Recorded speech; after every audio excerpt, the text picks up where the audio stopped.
Varicose veins కి సరైన చికిత్స కోసం సంప్రదించండి ఎవిస్ హాస్పిటల్. నమస్తే విజయ పెద్దన గారు. నమస్తే ఉషా. వివాహ బంధంలో ఒక్కరు నెగిటివ్గా ఉన్నా వాళ్ళు ఏం చేసినా చాలా నెగిటివ్ మాట్లాడుతూ ఉంటుంటారు ఆపోజిట్ పర్సన్ పైన. మాట అనేది వెంటనే అనేస్తూ ఉంటుంటారు. కొంతవరకు తీసుకోగలిగినా కొన్నిసార్లు కొన్నిటిని లైఫ్లో యాక్సెప్ట్ చేయడం కాదు కదా, సెల్ఫ్ రెస్పెక్ట్ ఎక్కడో తెలియకుండా దెబ్బతినే అవకాశం కూడా ఉంటుంది. దానివల్ల ఒకళ్ళు ఎఫెక్ట్ అవుతారంటే కాదు, మళ్ళీ ఇద్దరు ఎఫెక్ట్ అవుతూ కనిపిస్తూ ఉంటుంటారు.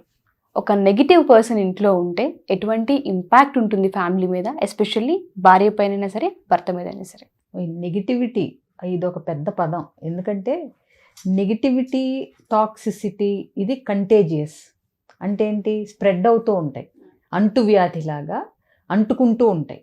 ఇది వాళ్ళొక్కళ్ళే నెగిటివ్ బిహేవియర్ కదా, టాక్సిక్ బిహేవియర్ కదా, టాక్సిక్ థాట్ ప్రాసెస్ కదా, విషపూరితమైన ఆలోచన విధానం, మాట తీరు కదా అని అనుకోవటానికి లేదు. ఎందుకంటే ఒక్క పర్సన్ ఇంట్లో నెగిటివిటీతో కానీ టాక్సిక్ బిహేవియర్తో ఉంటే అది ఇంటిల్ల పాది ఇల్లంతా డిస్ఫంక్షనల్గా అవ్వటం, ఇల్లంతా స్ట్రెస్ఫుల్గా ఉండటం, ఇంట్లో అంతా సామరస్యం లేకపోవటం, ఇల్లంతా అంటే గజిబిజిగా ఉండటం. ఇంకా అంటే ఒక వ్యక్తి యొక్క ఇన్ఫ్లుయెన్స్, ఇంపాక్ట్ అది దట్టు నెగిటివ్ మైండ్ సెట్ ఉన్నాళ్ళు, టాక్సిక్ బిహేవియర్స్ ఉన్నాళ్ళు ఒక్కళ్ళు ఉంటే, భార్య కానీ భర్త కానీ, అది ఇల్లంతటినీ చిందరవందర గందరగోళం క్రియేట్ చేస్తుంది అనటంలో అస్సలు అతిశయోక్తి లేదు. ఎందుకంటే చాలాసార్లు ఇది స్ప్రెడ్ అవుతున్నప్పుడు వాళ్ళొక్కళ్ళకే ఆ ఎఫెక్ట్ ఉండదు, పక్కనున్న వాళ్ళకి ఆ ఇంపాక్ట్ ఉంటుంది. అవునా? ఇప్పుడు నువ్వు ఉన్నావు నెగిటివ్ మైండ్ సెట్, ఏది ముందుకెళ్ళదు, ఏది అనుకున్నది అనుకున్నట్టు జరగదు అని నువ్వు ఎంతసేపు నెగిటివిటీ స్ప్రెడ్ చేస్తుంటే, ఒక కొత్త ఆలోచన చెయ్యాలి, ఒక కొత్త పని మొదలు పెట్టాలి, చేసే పని ఉత్సాహంగా చెయ్యాలి అని పక్కన వాళ్ళకి ఎలా అనిపిస్తూ ఉంటుంది? నువ్వు ఎప్పటికప్పుడు నీళ్లు జల్లుతూ నెగిటివిటీ స్ప్రెడ్ చేస్తూ, లేదా టాక్సిక్ బిహేవియర్ విషపూరితం. అంటే ఏంటి? నేను చెప్పిందే వేదం, నేను అన్నానంటే అది కరెక్ట్, నాకు అసలు ఎవడో చెప్పే పనే లేదు, నేను చెప్పిందే వినాలి, ఇట్లాంటివి ఉండి సో నీకేమీ తెలవదు అని, ప్లస్ ఒక మెచ్చుకోలు ఉండదు, ఒక గుర్తింపు ఉండదు, అలాగే ఒక బౌండరీస్ ఉండవు. అంటే అవతల వాళ్ళ పరిధుల్లోకి కూడా వెళ్ళిపోయి ఈ మాట అనొచ్చా, ఈ మాట అనకూడదా అనే విచక్షణ ఉండదు. అలాగే ఎప్పుడూ ఎక్కువ శాతం వాళ్ళు చేసిన దానికి రిగ్రెట్ అవ్వటం, సారీలు చెప్పటం ఉండవు, ఏమీ ఉండవు. అంతా మైవే హైవే అన్నట్టే ఉంటుంది తప్పితే వాళ్ళకి ఒక ఆలోచన ఉంటుంది, ఒక మనసు ఉంటుంది అనే థాట్ ఈ రెండో వ్యక్తికి ఉండదు, భార్యకైనా భర్తకైనా. సో ఇట్లా టాక్సిక్ బిహేవియర్, నెగిటివిటీ ఎస్పెషలీ ప్రతి దానిలోనూ శుభం బలకరా అంటే పెళ్లి కూతురు ఏదో అన్నాడని చెప్పి ఆ టైప్లో ప్రతిదానికి నెగిటివిటీ. ఇప్పుడు కొంచెం కీడెంచి మేలంచమంటారు, అది ఎందుకు? జాగ్రత్త కోసం.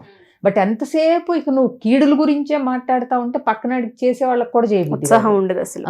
సో ఊరికే ఇది కూడా నేను చూపిస్తానికి చిన్న మెటఫర్ లాగా వాడతాను. ఒక స్పాంజ్, 2 అగ్గిపుల్లలు, బ్యాండేడ్ లాంటిది ఏదన్నా బతికించడానికి అగ్గిపెట్టి, ఇవి తెప్పించగలిగితే ఒక మెటఫర్ చేద్దాం.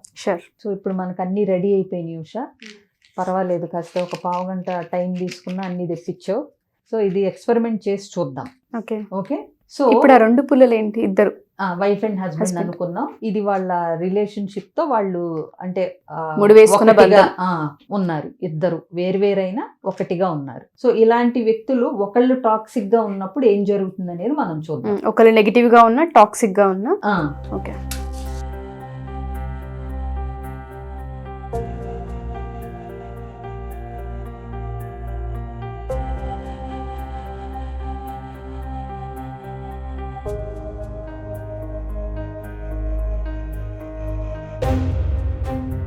సో ఈ నెగిటివిటీ అనేది కంటేజియస్గా ఎట్లా స్ప్రెడ్ అవుతుందో చూడు.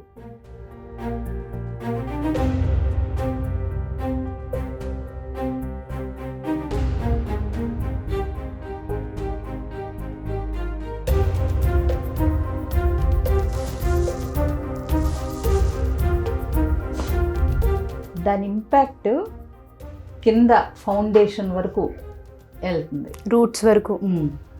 సో ఇది వాళ్ళిద్దరి రిలేషన్షిప్ యొక్క ఫౌండేషను అవి కనుక మనం మెటాఫర్ కింద తీసుకుంటే కనుక అది ఎక్కడ దాకా నెగిటివిటీ స్ప్రెడ్ అవుతుంది అనేది చూడు నువ్వు. ఇవన్నీ ఏంటంటే ఒకసారి చూస్తే మనకు ఆ ఇంపాక్ట్ అర్థమవుతుందని ఇట్లా చూపించాను. అంటే ఒకళ్ళ నుంచి ఒకళ్ళకి స్ప్రెడ్ అవుతుంది అని చెప్పొచ్చు, బట్ ఎలా స్ప్రెడ్ అవుతుంది, ఆ స్ప్రెడ్ అయ్యే ప్రాసెస్లో నువ్వు కూడా నరకం అనుభవిస్తున్నావు, నీకు కూడా ప్రశాంతత లేదనేది గుర్తుపెట్టుకో. నువ్వు కూడా కాలిపోయావు కదా, అవునా? నువ్వు కాలిపోతూ అవతల వాళ్ళని కూడా కాల్చేసావు నీ నెగిటివిటీతో, నీ టాక్సిసిటీతో. ఇద్దరికీ సుఖం లేదు.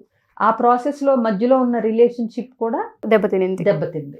సో ఇలాంటి ఒకటి అవ్వకుండా రివైవ్ చేసుకోగలగాలి అంటే మనం మనలో ఉన్న నెగిటివిటీని ఆ పైన ఫ్లేమ్గా ఉన్నప్పుడు అక్కడ, అంటే నిన్ను కాల్చేయక ముందు, నీ నుంచి అవతల వాళ్ళని కాల్చేయక ముందే నీలో ఉన్న నెగిటివిటీని నువ్వు గుర్తించి ఆపేసుకోగలిగితే ఇంత అనర్థం జరగకుండా ఉంటుంది. అసలు రూట్స్ వరకు వెళ్ళిపోయిందంటే ఒక చిన్న మాట, ఒక చిన్న నెగిటివ్ వర్డ్ ఎంత పెద్ద ఇంపాక్ట్ని క్రియేట్ చేస్తుందో అర్థమవుతుంది.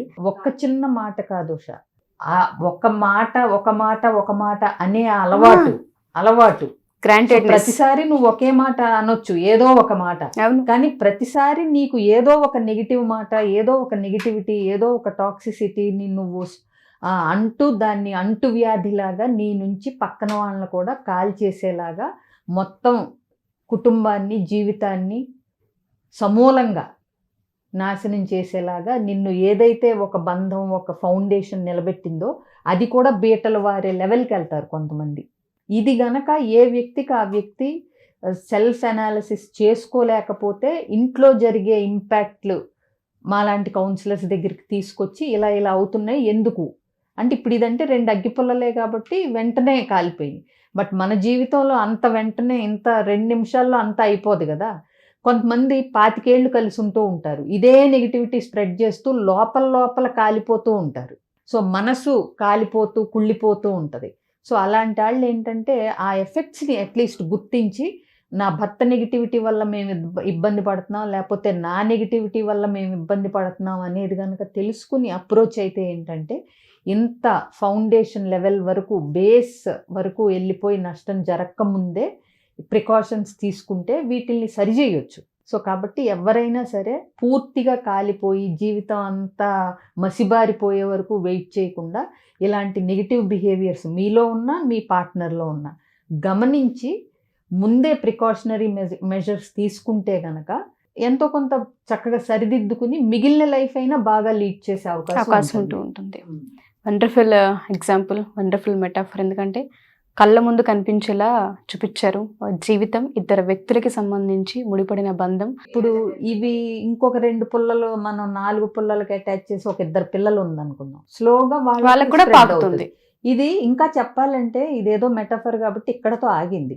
రేపొద్దున ఆ నెగిటివిటీ అనేది వాళ్ళ పిల్లల రిలేషన్షిప్స్ మీద కూడా ఇంపాక్ట్ చూపిస్తుంది. సో ఎవరైనా సరే మా ఈ ఎపిసోడ్ కనుక చూస్తే ఫ్యామిలీలో ఒకళ్ళు ఏ పని చేయాలి అనుకున్నా, ఏ పని చేసినా ప్రతిసారి నెగిటివిటీయే ఉంటుంది, దానివల్ల చాలా యాంగ్జైటీలు, అసంతృప్తులు ఉన్నాయి, లేదా టాక్సిక్ రిలేషన్ మాది, ఏ చిన్న పని చేసినా గొడవలు అవుతూనే ఉంటుంటాయి, మానసిక శారీరక ఇబ్బందులు కలుగుతూనే ఉన్నాయి అనుకున్నప్పుడు, అది దెబ్బ మీద దెబ్బ పడినప్పుడు విజయపెద్దన గారు చెప్పారు, మసి బారక ముందే దయచేసి ఒక అలర్ట్నెస్ని తీసుకోండి, ఒక స్టెప్ వేయండి, కౌన్సిలింగ్లకు రండి, ఎందుకు జరుగుతుంది, దేనివల్ల అవతల పర్సన్ అట్లా బిహేవ్ చేస్తున్నారు, మనం ఏమైనా మార్చుకోవాల్సిన అవసరం ఉందా, లేదా ఫ్యామిలీలో ఏదైనా మారిస్తే కొంతలో కొంత వీటి నుంచి మనం బయటపడవచ్చు అన్న వాటిపైన ఖచ్చితంగా కౌన్సిలింగ్ ఉంటుంది. ఎవరికైనా ఇంట్రెస్ట్ ఉండి అప్రోచ్ అవ్వాలి అనుకున్నా, లేదా ఒకసారి డీటెయిల్స్ తెలుసుకోవాలి అనుకున్నా, కింద స్క్రోల్ అవుతున్న కాంటాక్ట్ నెంబర్ని కాంటాక్ట్ చేస్తే విజయపెద్దన గారికి మీకు పూర్తి డీటెయిల్స్ అందిస్తారు. Thank you ma'am, thank you so much.